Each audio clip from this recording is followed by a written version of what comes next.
Welcome to your Magical Life podcast. A sacred space to explore, create, and manifest more magic into your daily life. I'm Crystal, homeschool mom to two wildlings and lover of all things witchy and magical. And I'm Ash, your resident art witch and priestess, helping you trust your intuition through art and divination. Hello, everyone, and welcome back to Your Magical Life. We are so excited to be back with you this week to talk all about the next Sabbath on our Wheel of the Year, which is Beltane. That is going to be next week on May 1st. And to be honest, I don't really honor this holiday as much as some of the others. And I'm going to pass it over to you, Ash. What do you do to honor Beltane? So I'm there with you in that I don't do a ton. I definitely do more on the other side of the wheel at Samhain, which is opposite from Beltane. But for Beltane, I'll usually take the seeds that I blasted in bulk and started to plant at the seeds that I planted at Ostara, and then they've started to grow already. Like I've got some plants that are a few inches tall. So for Beltane, I'll take those and move them out into the sun since we're getting to the lighter half of the year at Beltane. So I just move those out. I just Oh, move hello. those seeds out to the outside, like get them into larger pots and just spend a little bit more time tending to them outside instead of the inside, like little mini greenhouse that I created for Ostara. That is so cool. What a great idea because, one of the first episodes we released was on Ostara and we had that big seed planting ritual. And so I have my seeds started too, but I didn't really know what to do with them. And so I love that as the wheel turns, the next one, Beltane now, we actually do something with those same seeds that we blessed it in bulk, that we planted at Ostara, and now in Beltane we take them, as you say, out into the light because it is shifting. So this is a cross quarter day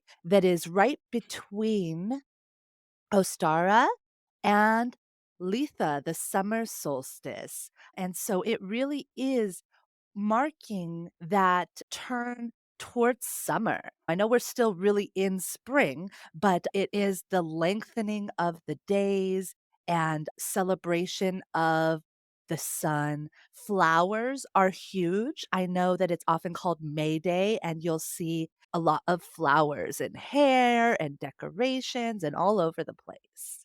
And I also love that you mentioned that it is opposite Samhain on the wheel of the year because Samhain is all about, you know, kind of death and rebirth and things of or that nature, whereas Beltane focuses on creation and birth, actual birth, like creation, because it's about the god and the goddess coming together and that union of masculine, feminine. All of the fertility rituals are often done on Beltane as well. They are. Beltane is time of year that's all about the light, the creation, whether it is like living creations of plants or animals or humans, or it's the creation of a project or something of that nature. Whereas the other side is the darker, like the ancestors, the things that have already lived and passed. It's like now we're welcoming in Mm. the things that are starting to grow, and we'll continue to celebrate them through the wheel of the year because like the next one will be Letha, so that will be when the flowers are blooming, when like you're seeing all that growth. So now we're just getting from the like little seedlings to they're actually like showing that they are growing and that they are bringing life. That is so cool. And I just wanted to say again, we released this free printable Wheel of the Year that Ash created. And it is free on our website to download. And you just go to our beacons.ai/your magical life. And the downloads tab has a ton of free resources. They're free for a limited time. So be sure to get your copy. But you can print this out on regular paper. You can color it yourself. You can do it with your children, with your family. And you can just take a look at how it's so cool how the wheel spins and you really see which one is opposite. Yule is opposite Letha, the summer solstice and the winter solstice. The equinoxes are opposite each other. And Beltane and Samhain are opposite each other. Something I just didn't realize. And as you said, when you really look into that, it is so opposite with things are dying, the leaves are dying, things like that, versus being reborn again. And I think that is just so cool. So I encourage everybody to download this. It's beautiful. You can even, if your printer allows it, print it on watercolor paper. And I need to actually, I think my printer will allow it. I just need to cut it down because it's a little big. But I am excited to do that. Absolutely. And like you can cut that out, you can paste it in a book, you can add notes to what you do for each season, and you can really make it your own of the celebrations and rituals that you do and how you see it. And I like the idea too of like writing a story around it, like how they do the major arcana, like you have like that journey, that story. So I like the idea of actually like writing your own story of like how something came to your mind, how you started to create it, how you birthed it, how you celebrated its life cycle. I'm just like writing that story from Imbolc all the way around to Yule. I love that. Follow the seed, the journey of the Yeah. seed that you planted, that you blessed. How did it go to be? And that was something that my kids, when we did this together, noticed as well. They're like, oh, look, that's the seed. And there it starts to grow and there it starts to fade away. They really picked that up, even just as children, so wise beyond their years, which is, why I love including our kids in these activities. But I do think that they're great for, I did this completely on my own as well. So I think that this is a great resource. And I love that it's not dated because actually in the Southern Hemisphere, they are opposite of us right now. So right now, they are Yeah. actually celebrating Samhain because it is the fall in Australia and in the Southern Hemisphere and New Zealand, places of that sort. So they actually just really honor the opposite end of the wheel. And that's just so beautiful because the earth is round.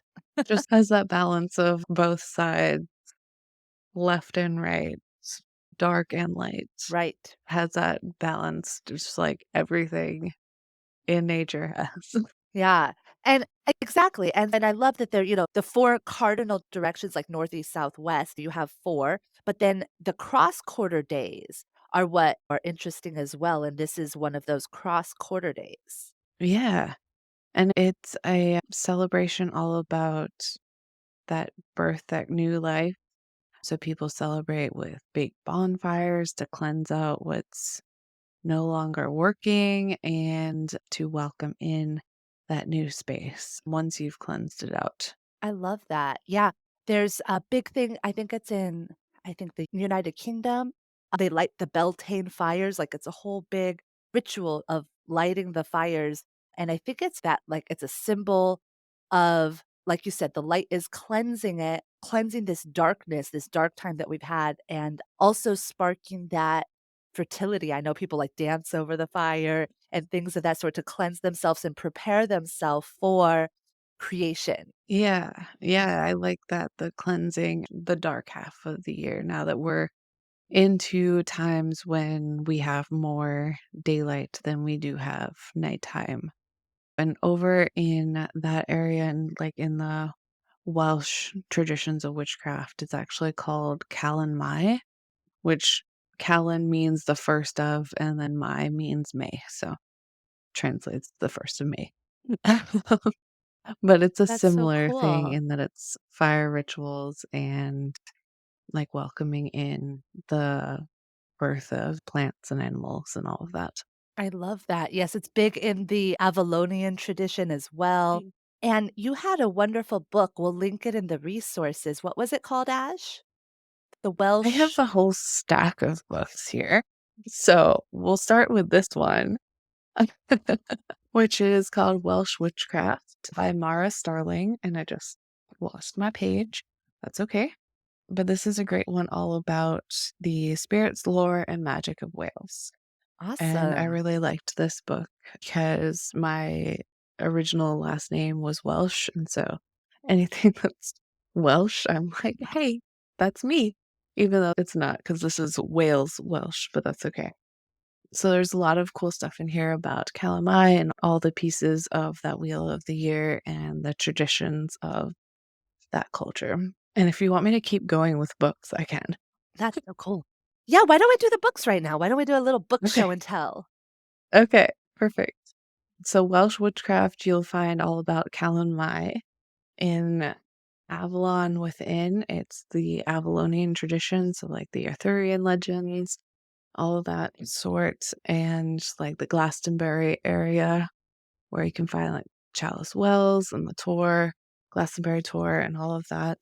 So this book talks also about Calanmai or Beltane and how its emergence into a world of illumination brings the wounds of the soul to the surface of understanding. This is the time to sow the seeds of abundance where there was once only elimination, cultivating wholeness where there was once only shadow.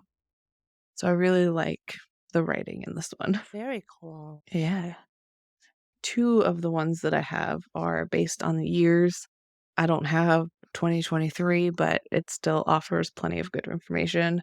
We have the Sabbath's Almanac, That is looking very which goes through each Sabbath, goes through like rituals, like spells, things that you can do. And if you have the appropriate year, it goes into the astrology of that particular year and season. that is definitely going on my list. I had it for a few years and I didn't get it this year because I just didn't read it enough. Like I created Right. my own rituals and my own learning, but it was great to I have for love a that. few years. And I didn't really use this one much. Shocker, 2020 was not the year you used to like. This is the Coloring Book of Shadows planner, and Ooh. I think she's still making these. I just didn't get any more because I liked the pictures and the info more than the actual planner portion of it. So I would Mm. just get her like book of Sabbats next time. But like each Got it. one she goes through where you can color the pictures that go along with the season and she tells a little bit about that astrological season and different things that you can do for it. Like this one I really liked. She talked about hanging ribbons as wishes onto a tree branch. So, like, you can use colored ribbons to match whatever you're creating. And as your ribbons blow in the wind, the wishes are cast out into the universe. So, that was a really cool one where you can do it as a solitary witch, but you still involve the colors and the ribbons and the nature of it all. Ah, I love that. I am absolutely going to be doing that with my kids. For myself, and also I think that's a great activity with kids, writing on a ribbon and tying it to a tree, taking the element of air and watching it blow off into the universe. I think maybe we'll get some natural fiber ones so they're not so bad for the or You can biodegradable get ribbon. or some I bet someone makes some hemp ribbons somewhere. Yeah, We've been talking about hemp absolutely. products a lot recently just because of the work that I do. Absolutely, and it's actually a great I was looking into spell work with hemp seeds and things like that, and it is a very magical plant besides how it makes you feel, but, like, to actually use in workings, so I found Yeah. that was very interesting as well. Yeah, I just came across a lot of those as well. So cool.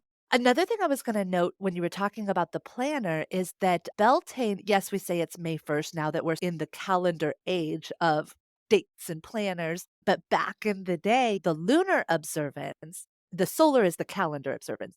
Lunar Mhm. observance is the first full moon when the sun is in Taurus. So after Taurus season starts, the first full moon will mark Beltane.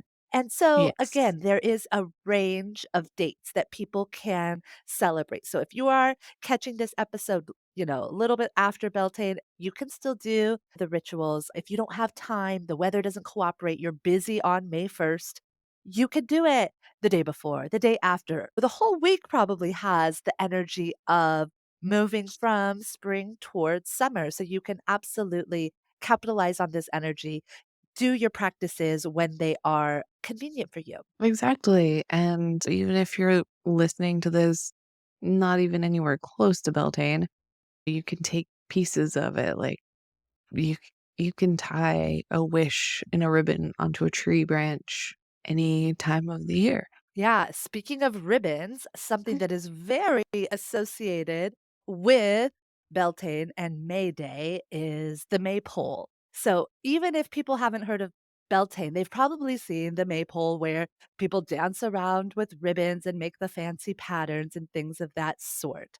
And what is the meaning behind the significance behind the Maypole, the colors of ribbons that they use? There is a significance for sure, as you can I actually was just reading something that the men carry the pole, the women dig the hole, the men put the pole in the hole. So I'm going to let our reader or listeners, watchers connect the dots there for what this is supposed to symbolize here.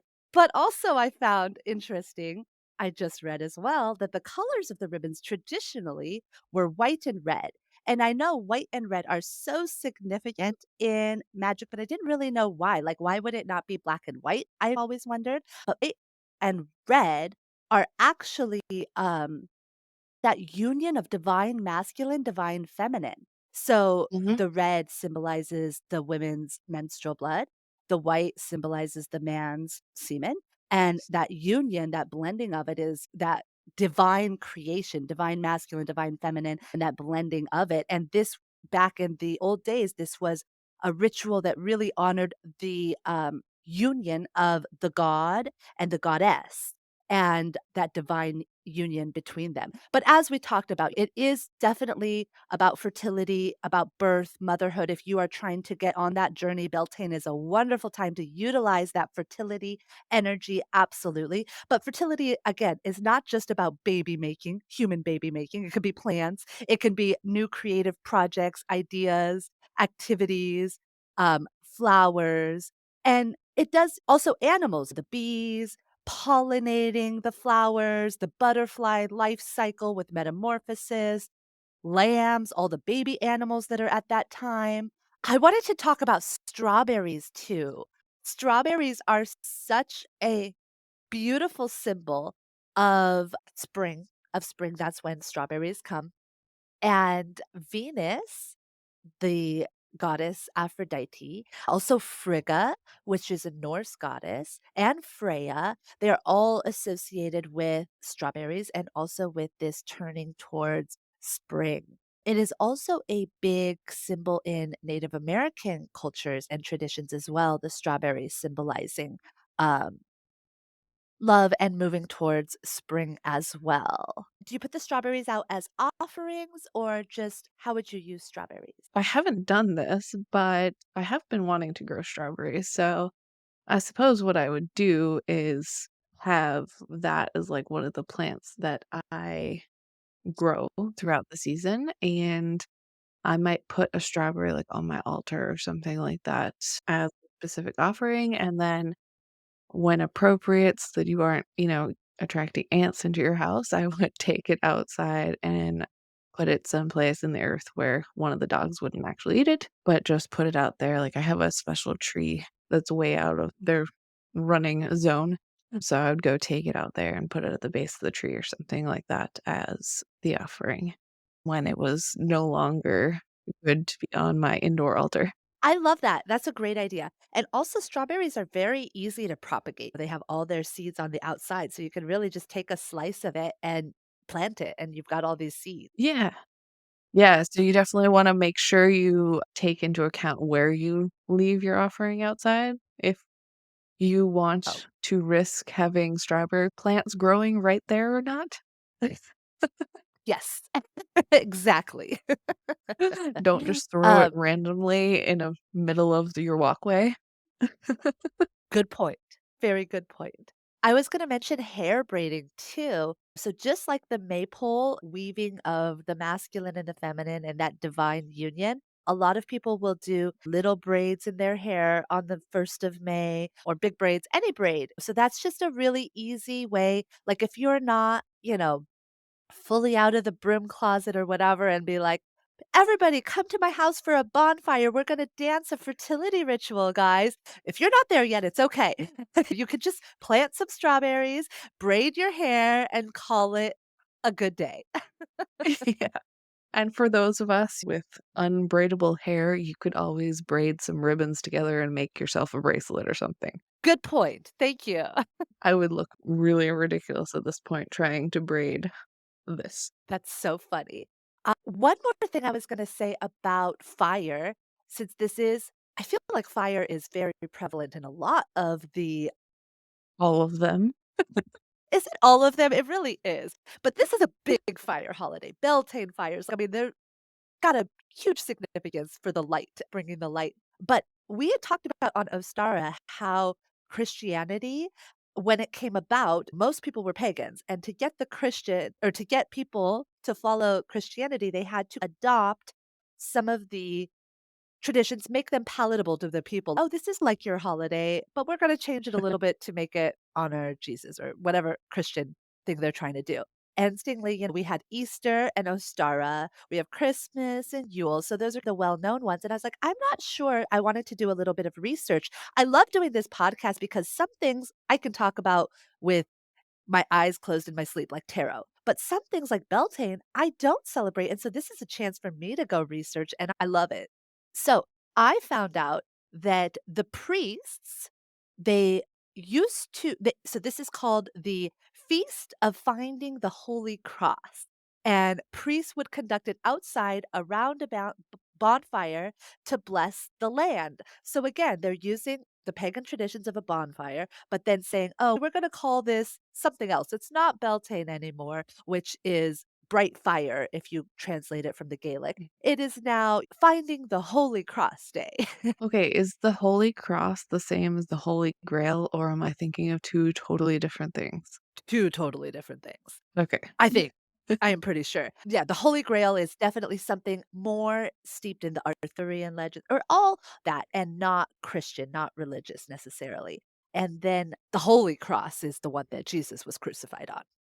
Okay. So now that we've done the research for this show, this episode, what are a couple things that you're going to do to celebrate the season, either by yourself or with your family?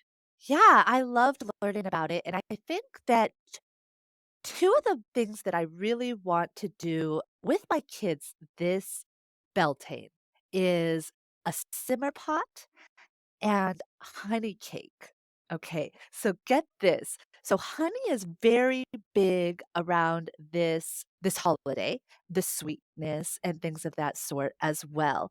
And the word honeymoon actually came from the fact that once two people got married, they would they would take a whole month, a moon cycle, to eat honey, drink, and be merry, and make babies that first month after they were married. And so there is a recipe that I found for honey cake that's very simple. You take milk and you put honey and sugar and let it like it's like a custard and you cook it. So I'm going to do that with my kids. I'm also going to do a simmer pot. I love simmer pots. They make the house smell good. They bring in the energy of, the season and they're easy to do with kids. And you can go in your yard, collect what you have, go to your kitchen, see what's in your store cupboards. And these are just some examples of things that I found to go in a Beltane simmer pot. But again, if you don't have a few things, don't kill yourself trying to get all the ingredients. Use what you have. Um, Intention is everything. So, in the simmer pot, I found the recipe for on Beltane. It says to put lemon in it, which represents the sun, a yellow circle. So that makes sense. Also, it's very cleansing. When you clean things, you use lemon. So, cleansing for the next season and looks like the sun. So, lemon, rosemary, which is good for cleansing again, protection, and abundance. You can also use lavender, which is good for peace, calming, also psychic abilities. Mint is another thing great for a Beltane simmer pot. Prosperity, happiness, energy. Sage is another great one for protection and cleansing. Raspberries, if you have any raspberries around, they're wonderful for passion, love, and fertility. I would say also strawberries probably would be a great one to add, even though that wasn't in this recipe that I found. Again, use what calls and your intuition tells you.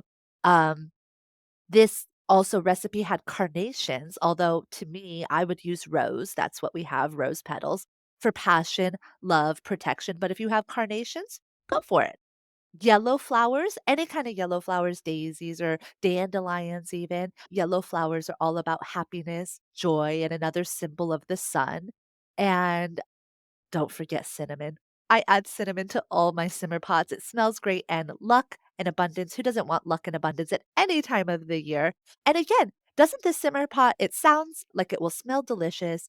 And all of those things, cleansing, light, calm, passion, love, you want that at all times of the year. So don't limit yourself to only Beltane. However, if you're looking for something special to honor Beltane, this is a very simple, practical way. You put it on your pot, let it simmer for however long you want, and then I take the items, the food items that are in it, and I return it to the earth, compost it as just that cycle. And sometimes I'll keep the water. Sometimes you can make rose water or you can make Piper. We've done a simmer pot to Mercury before, and she wanted to keep Mercury's soup and put it by his little card. You know what I mean? So you can honor different deities with it, however you feel called to use that simmer pot. Yeah, that video of her making her mercury soup was adorable. And I love that, like, she can just intuitively pick whatever she feels like. But that recipe Yes. that you just shared sounds like it would smell absolutely amazing, and I was curious as to what you do with it after because I hadn't really thought of that, so that makes sense, and if it's already been boiled essentially because 'cause it's been simmering, then you shouldn't have to worry about seeds as much growing in Yeah. random places because I know raspberries will grow and take off and take over everything. That is true. And another important thing, because I'll do the same similar thing with the herbs that I use for my candle magic on the plate. However, sometimes, often, I'll do a ring of salt, protective salt. And if your herbs are mixed with salt, you never want to put them in the ground because salting the earth prevents anything from growing ever again. So never put berry salt. That is a good point too. I definitely don't like putting that out there 'cause we want everything to be growing, especially this time of year once the snow eventually Yes. leaves us someday. Yes. And speaking of candles, I was going to talk about candles. I know I did, since it's a fire holiday. I talked about candle magic, candle rituals in our new moon. I think it was the new moon or full moon. I think it was new moon episode where I really went into detail about how to dress a candle with oil, with herbs, with runes, and to do a whole setting of an intention. And I am going to not repeat myself there, but in the show notes, you're going to want to check out the download deepener of the week. We're probably going to drop a few. I think we'll drop the wheel of the year again, the link to that for you guys. Maybe a simmer pot recipe. I liked that. I think I'd like to share that with our listeners. And I have a candle magic kind of tutorial guide with what the different candle colors mean, different kinds of herbs that you can put, and exactly how to dress the candle. That if you want to banish things, you dress it from the middle out, and if you want to bring things in, you dress it from the top to the middle and the bottom to the middle to bring it in. So, all of that information will be in the show notes in the deepener that you can download, or you can check back at the moon episodes. If you haven't listened to those, they have great information. We have new and full moons every month. So, never too late to catch that episode. And yes, I think we had a great episode. So, thank you so much, Ash, for coming today and talking magic. Absolutely. It's always fun to do this, and I learn some new things from you every time too. Since we each have our own practices that we've developed and grown. And I like having some episodes where we do have to go do a little bit of research first. So that's always fun to learn a few extra things. So I'm glad we were able to chat today. I hope everyone listening loved learning a little bit more about Beltane and Calamai. And let us know in the comments what you're going to add to your practice or what you already do to celebrate these seasons. Yes, I cannot wait to hear what our listeners do. So please give us a like, a share, a comment, a review. All of those things help our podcast grow that we are just starting. We appreciate each and every one of our listeners, and we can't wait to see you next time. Yeah, we'll see you in the next episode. Bye. Bye.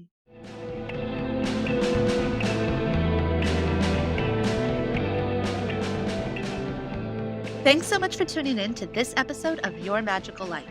We hope you enjoyed it. Drop a comment and let us know what you liked and what you'd like to see more of. We love hearing from our listeners and featuring your most requested topics in our Q&A section. Be sure to like, subscribe, and follow, and don't forget to check the show notes for bonus content. Send us your stories, questions, and comments to magicallifepod@gmail.com. And we'll see you next time as we continue to explore, create, and manifest more magic into our daily lives. Until then, I'm Crystal. And I'm Ash. Take care and keep making magic.